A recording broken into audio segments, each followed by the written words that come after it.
சந்தன மணமும் வரும் காற்றினிலே சிவசங்கரி மைந்தனின் அழகினிலே பார்த்து மகிழ்ந்தேனே கண்களிலே அவன் பாதமும் பணிந்தேன் பக்தியிலே குஹா ஷண்முகா உன் பதத்தை துதித்தே உதிக்கின்ற வேதம் மகத்தான மந்திரம் அகம்பொளிருகின்ற சுடர் உந்த நாமம் தரும் இன்பமெல்லாம் கடம்பா கந்தா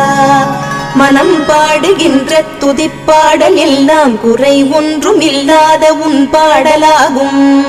மனம் உருகி பாடி அடி போற்றினேனே அருள்வாய் அருள்வாய் துயர் தீர்க்க வருவாய் சிறகிரியில் சிரம் பணிவோர்க்கு துன்பம் ஒன்றும் இல்லையே பொறுத்தருள்வாய் பொறுத்தருள்வாய் சென்னிமலை ஆண்டவனே.